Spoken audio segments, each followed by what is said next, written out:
بسم اللہ الرحمن الرحیم۔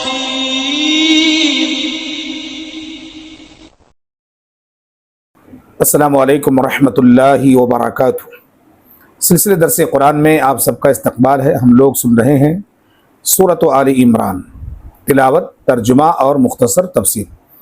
آج کے درس میں ہم انشاءاللہ سنیں گے دو آیتیں، آیت نمبر 135 136۔ اعوذ باللہ من الشیطان الرجیم، بسم اللہ الرحمن الرحیم۔ والذین اذا فعلوا فاحشة او ظلموا انفسهم ذکروا اللہ فاستغفروا لذنوبهم ومن يغفر الذنوب الا اللہ ولم يصروا على ما فعلوا وهم يعلمون اولئک جزاؤهم مغفرة من ربهم وجنات تجری من تحتها الانہار خالدین فیہا ونعم اجر العاملین۔ ہر قسم کی تعریف اللہ رب العالمین کے لیے، درود و سلام اللہ کے رسول صلی اللہ علیہ وسلم پر۔ اللہ رب العزت ارشاد فرما رہا ہے، اور جب ان سے کوئی بدکاری ہو جاتی ہے یا اپنے آپ پر ظلم کرتے ہیں تو اللہ کو یاد کرتے ہیں اور اپنے گناہوں کے لیے مغفرت طلب کرتے ہیں، اور اللہ کے علاوہ کون گناہوں کو معاف کر سکتا ہے، اور اپنے کیے پر جان بوجھ کر اصرار نہیں کرتے، ان لوگوں کو بدلہ میں ان کے رب کی مغفرت، وہ جنتیں ملیں گی جن کے نیچے نہریں جاری ہوں گی، جہاں وہ ہمیشہ رہیں گے، اور عمل صالح کرنے والوں کا بدلہ اچھا ہوتا ہے۔ یہ دو آیتیں کریمہ ہیں آج کے درس میں۔ پہلی آیت میں اللہ تبارک و تعالیٰ نے اہل جنت کی ایک اور صفت بیان کی ہے کہ جب ان سے کبیرہ یا صغیرہ گناہ کا ارتکاب ہو جاتا ہے تو انہیں اللہ سے حیا آتی ہے، شرم آتی ہے، اور اس کے عقاب کا ڈر لاحق ہو جاتا ہے، تو فوراً اللہ تعالیٰ سے وہ اپنے کیے کی پچھتاوا کرتے ہوئے معافی طلب کرتے ہیں۔ اور اللہ کے علاوہ گناہوں کو کون معاف کر سکتا ہے؟ اس کے سوا کسے اس کا اختیار حاصل ہے؟ جب اس کے سوا کسی کو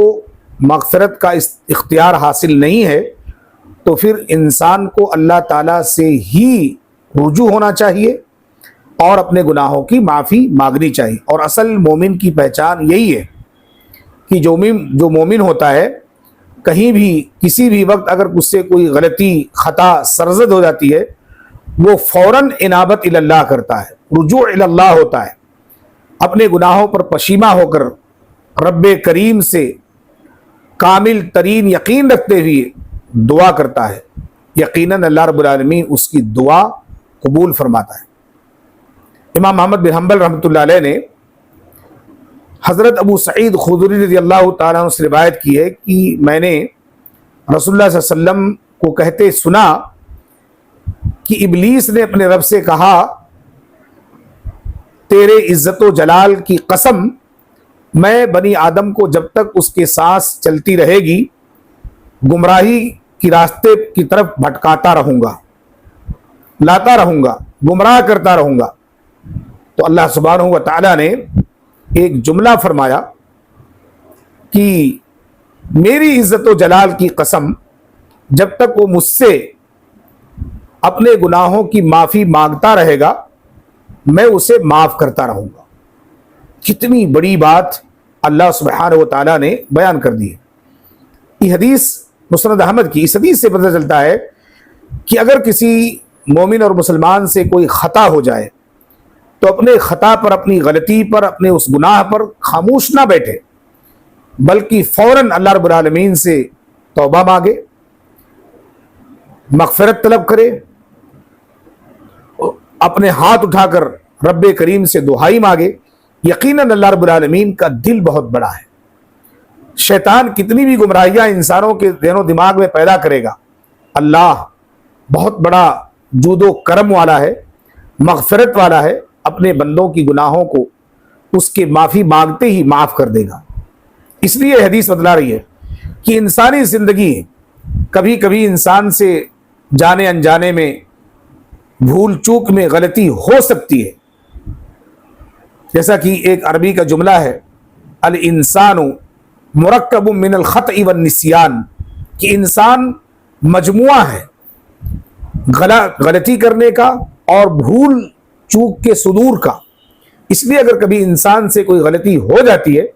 تو فوراً اس کو اپنے رب کریم کی طرف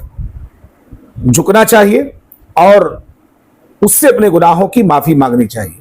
جیسے ہی بندہ اللہ رب العالمین سے گناہوں کی معافی مانگے گا تو فوراً اللہ رب العالمین اس کے گناہ کو معاف کر دے گا، کیونکہ اللہ رب العالمین کا دل بہت کشادہ ہے۔ اور بندوں کے لیے، جو بندہ اپنے رب سے مغفرت طلب کرتا ہے، اپنے گناہوں کی بخشش طلب کرتا ہے، اللہ تعالیٰ اس سے خوش ہوتا ہے کہ میرا بندہ مجھ سے مانگ رہا ہے اور میں کیوں نہ اپنے بندے کو بخش دوں، کیونکہ میرے علاوہ میرے بندے کو کوئی معاف کرنے والا نہیں ہے۔ اور بندے کو بھی چاہیے جب اللہ رب العالمین سے کوئی دعائی طلب کرے، بخشش مانگے، تو بالعزم اور بالیقین مانگے، کیونکہ اس کا یقین اللہ رب العالمین کی جب ذات پر ہوگا تو اللہ تعالیٰ اسے معاف ضرور کرے گا۔ اس لیے بندے کو بھی بالعزم اللہ تعالیٰ سے ہی مغفرت طلب کرنی چاہیے۔ اس طلب مغفرت والی صفت کی تکمیل یہ ہے کہ وہ جانتے ہوئے گناہ پر اصرار نہیں کرتے۔ یعنی اگر انسانوں سے کوئی غلطی ہو جاتی ہے، کوئی گناہ ہو جاتا ہے، جبکہ وہ جان بوجھ کر کے کرنا نہیں چاہتا، تو اس گناہ پر وہ مصر نہیں رہتا بلکہ فوراً اس سے توبہ کرتا ہے۔ یعنی اگر گناہ ہو جائے تو اللہ رب العالمین کی طرف اسے پلٹنا چاہیے اور اپنے گناہوں کی معافی مانگنی چاہیے۔ کیونکہ دل سے استغفار کر لینے کے بعد اگر دوبارہ اسی گناہ کا ارتکاب ہو جاتا ہے تو اسے گناہ پر اصرار نہیں کہا جاتا، بلکہ وہ ایک اور غلطی ہوتی ہے۔ اللہ تعالیٰ اسے بھی معاف کرے گا اگر بندہ ہوش میں آ کر کے اس غلطی سے فوراً معافی مانگ لے۔ اس کے بعد میں ایک اور روایت ابو داؤد کی، ترمذی کی، بزار اور مسند ابو یعلا کی، جس کے راوی حضرت ابو بکر صدیق رضی اللہ عنہ ہیں، کہتے ہیں کہ رسول صلی اللہ علیہ وسلم نے فرمایا، جس شخص نے اللہ سے مغفرت مانگ لی، اس نے گناہ پر اصرار نہیں کیا، چاہے وہ دن میں 100 بار اس کا ارتکاب کرے۔ حافظ ابن کثیر رحمۃ اللہ علیہ نے اس حدیث کو حسن قرار دیا ہے، اور امام احمد بن حنبل رحمۃ اللہ علیہ نے حضرت علی بن ابی طالب رضی اللہ عنہ سے ایک روایت نقل کی ہے، اور انہوں نے حضرت ابو بکر رضی اللہ تعالی عنہ سے، کہتے ہیں کہ رسول صلی اللہ علیہ وسلم نے فرمایا کہ جب کوئی آدمی گناہ کرتا ہے تو اس کے بعد اچھی طرح وضو کرتا ہے، پھر 2 رکعت نماز پڑھ کر کے اللہ تعالیٰ سے مغفرت طلب کرتا ہے، اللہ سبحانہ و تعالیٰ اس کے اس گناہ کو اس 2 رکعت نماز پڑھنے کی وجہ سے معاف کر دیتے ہیں۔ اور آج کے درس کی جو 136 نمبر کی آیت ہے، اس میں اللہ سبحانہ و تعالیٰ نے مذکورہ بالا صفات والوں کے لیے اجر و ثواب بتایا ہے کہ اللہ تعالیٰ ان کے گناہ جو ان کی زندگی میں ہوئے ہیں اس توبہ کی وجہ سے معاف کر دے گا، اور انہیں جنت میں داخلہ دے گا جس کے نیچے نہریں جاری ہوں، جس میں وہ ہمیشہ ہمیشہ رہیں گے،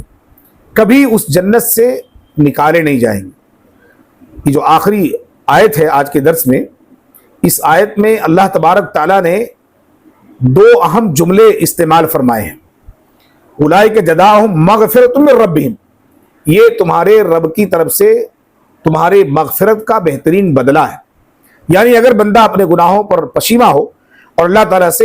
معافی طلب کر لے تو اللہ تعالیٰ اسے معاف کرتا ہے اور بہت بڑا بدلہ بھی دیتا ہے۔ گویا کہ اللہ تعالیٰ صرف گناہ ہی نہیں معاف کرتا ہے بلکہ گناہ معافی کے ساتھ اللہ تعالیٰ اس کو نیکیاں بھی دیتا ہے، اس کے عوض میں اس کے پرسنٹیج ثواب کو بڑھا دیتا ہے۔ اور دوسری بات، مخلد فی الجنہ کا اس کے بارے میں حکم ہوتا ہے، یعنی اس بندے کو ہمیشہ کے لیے جنت کے اندر داخلہ دے دی جائے۔ کتنی بڑی خوشخبری ہے اس بندے کے لیے جو اپنے گناہ پر نادم ہو اور اپنے رب کریم سے سچے دل سے مغفرت طلب کر لے۔ وَنِعْمَ أَجْرُ الْعَامِلِينَ، اور اللہ نے جو تیسری بات بیان فرمائی ہے وہ یہ کہ اللہ ہی بہترین بدلہ دینے والا ہے بندوں کے اعمال کا۔ اب ہم اندازہ لگائیں کہ ہمارا رب کتنا بڑا مشفق اور مہربان ہے، کتنا بڑا غفور غفار ستار ہے، رحیم و کریم ہے کہ اپنے بندے کی دعا بھی قبول کرتا ہے، اس کے گناہ بھی معاف کرتا ہے اور اس کو بہترین بدلہ دیتا ہے، اور مخلد فی الجنہ کا اس کے بارے میں اعلان کر دیتا ہے کہ اس میرے بندے کو ہمیشگی کے لیے جنت کے اندر داخلہ دے دی جائے۔ اب ہم انسانوں کو چاہیے کہ کیا ہم ایسے کام کرتے ہیں جس سے اللہ رب العالمین راضی اور خوش ہوتا ہو؟ کیا ہم نے کوئی غلطی کی ہے زندگی کے اندر اور اس کے بعد اپنے آپ کو پشیماں مان کر کے اپنے رب کریم سے دست مغفرت دراز کیا ہے؟ اللہ تعالیٰ سے ہم نے اپنے گناہوں کی مغفرت طلب کی ہے؟ اگر ہم نے طلب کی ہے تو ہم خوش نصیب ہیں، لیکن اگر ہم نے طلب نہیں کی ہے تو ہمیں فوراً ان آیتوں کو سننے کے بعد اپنے آپ کو تیار کرنا چاہیے کہ میں اپنے سارے گناہوں کو ایکسپٹ کروں، مان لوں جس کو میں نے اپنی زندگی کے اندر کی ہے، اور رب کریم کے سامنے اسے پیش کروں کہ اللہ تو میرے ساری زندگی کے گناہوں کو جانتا ہے، تیرے علاوہ کوئی جانتا نہیں ہے، جو میں نے جانے انجانے رات اور دن میں جو بھی گناہ کیے ہیں جو تو ہی جانتا ہے، اکیلے میں اندھیرے میں جو بھی میں نے گناہ کی تیرے علاوہ کوئی نہیں جانتا۔ رب کریم تو بہت زیادہ بخشنے والا، میرے ساری غلطیوں کو، ساری خطاؤں کو، سارے گناہوں کی کاموں کو تو معاف کر دے، بخش دے۔ اللہ رب العالمین آپ کے گناہوں کو بخش دے گا۔ آپ معافی مانگ کر تو دیکھیے، یقیناً اللہ رب العالمین کی ذات وہ ذات ہے جو غفار ہے، ستار ہے، رحیم اور کریم ہے، مشفق اور مہربان ہے، جو اپنے بندوں کے گناہوں کو معاف کرنے کے لیے اپنے بندوں کی معافی کا انتظار کرتا ہے۔ لیکن جو بندہ اللہ رب العالمین سے اپنے گناہوں کی معافی نہیں مانگتا، اسی حالت میں وہ مر جاتا ہے۔ اللہ رب العالمین نے جہاں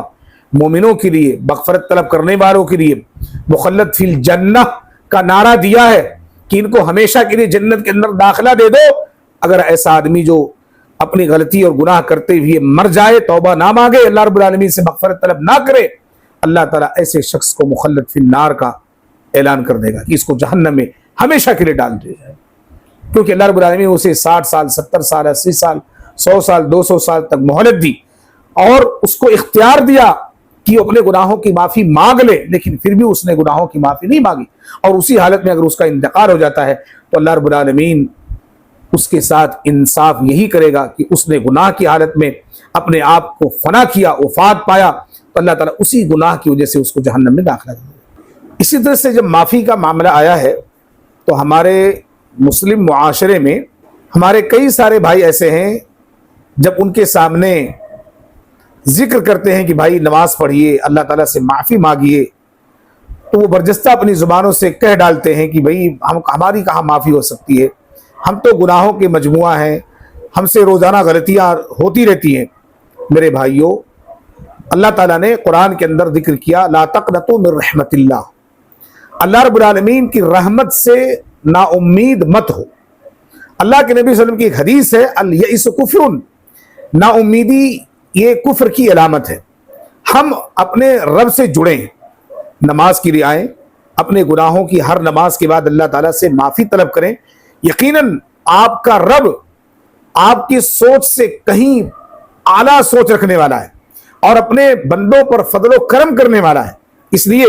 جو بھی ہمارے بھائی اس طرح کی باتیں کہہ دیتے ہیں کہ بھئی میں کہاں معاف کیا جاؤں گا، میری کہاں غلطی معاف ہوگی، میں تو گناہ کرتا ہوں، میں تو غلطیاں کرتا ہوں، اللہ رب العالمین کا دل بہت بڑا۔ ابھی میں نے آپ کے سامنے ایک حدیث پیش کی، اس حدیث کے اندر اللہ رب العالمین نے اپنے بندوں کے بارے میں فرمایا کہ میں اپنے عزت و جلال کی قسم کھا کر کہتا ہوں کہ جب تک میرا بندہ مجھ سے مغفرت طلب کرتا رہے گا میں اس کو معاف کرتا رہوں گا۔ تو میرا رب اپنے ہاتھ پھیلا کر اپنے بندوں کے مغفرت کے لیے اعلان کر رہا ہے، اور ہم ہیں جو اپنے جگہ پر بالکل ایک دم مضبوط ہو کر کے یہ بات، یہ جملے اپنے زبان سے ادا کرتے ہیں کہ ہماری کہاں معافی ہوگی۔ میں اپنے تمام ان بھائیوں سے جن تک میری بات پہنچ رہی ہے، اگر وہ کسی جگہ غلطی کر لیے ہیں، کوئی غلطی ان سے ہو گئی ہے، تو ہم کو چاہیے کہ ہم فوراً اللہ رب العالمین کی طرف رجوع ہوں، سجدے میں اللہ تعالیٰ سے دعا کریں، نماز کے بعد اللہ رب العالمین سے ہاتھ اٹھا کر کے اپنے گناہوں کی معافی مانگیں، انڈیویجول طریقے سے، انفرادی طور پر،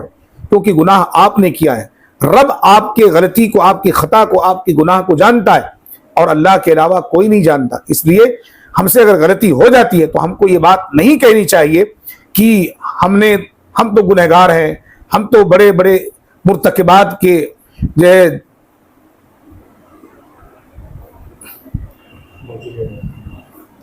ہم تو بڑے بڑے مرتکبات کر لیے ہیں تو ہم سے کیسے اللہ تعالیٰ راضی ہوگا، ہمارے گناہوں کو اللہ تعالیٰ کیسے معاف کر دے گا. اللہ کے بندو، سو لوگوں کو قتل کرنے والے کو جب اللہ معاف کر سکتا ہے، زانیہ اور بدکار کو اللہ رب العالمین جب معاف کر سکتا ہے تو کیا آپ کو نہیں معاف کر سکتا؟ اور یہ باتیں تقریباً ہمارے آٹو ڈرائیورز، میکینک لائن میں تقریباً یہ جو بالکل لو طبقے کے لوگ ہیں، ایسے لوگوں کی زبانوں سے ایسی باتیں نکلتی ہیں. میں اپنے تمام بھائیوں سے، چاہے وہ اعلیٰ یا متوسط یا آخری درجے کے ہوں، کسی بھی درجے کے ہوں، اگر ہم سے کوئی گناہ ہو جاتا ہے، ہمارے گناہوں کی پکڑ ضرور ہے، لیکن اگر ہم دنیا کے اندر حیات میں رہتے ہوئے زندگی میں اپنے رب کریم سے دعا کر لیں گے، معافی مانگ لیں گے، تو اللہ رب العالمین بہت بڑا کرم والا ہے، ہمارے گناہوں کو، ہماری غلطی کو، ہماری خطا کو، ہمارے مرتکبات کو، ہماری معاصی کو معاف کر دے گا اور اللہ رب العالمین اس کی جگہ پر بہترین بدلہ بھی دے گا. اس لیے میں اللہ تعالیٰ سے دعا کرتا ہوں کہ رب کریم ہم تمام لوگوں، ہم تیرے گنہگار بندے، جانے انجانے میں ہم سے گناہ ہو جاتے ہیں تو بہت بڑا دیالو ہے، بہت بڑا رحم کرنے والا، مشفق اور مہربان ہے. اللہ تو اپنی شفقت ہمارے سروں پر ڈال اور ہمارے گناہوں کو، ہماری غلطیوں کو، ہماری خطاؤں کو، ہمارے جانے انجانے تمام معاصی اور مرتکبات کو تو معاف فرما دے. اور اللہ ہم تمام لوگوں کو جب تک زندگی دے نیکیوں کے کرنے کی زندگی دے، برائیوں سے ہماری حفاظت فرما. آمین. وصلی اللہ علی نبی الکریم وآلہ وسلم.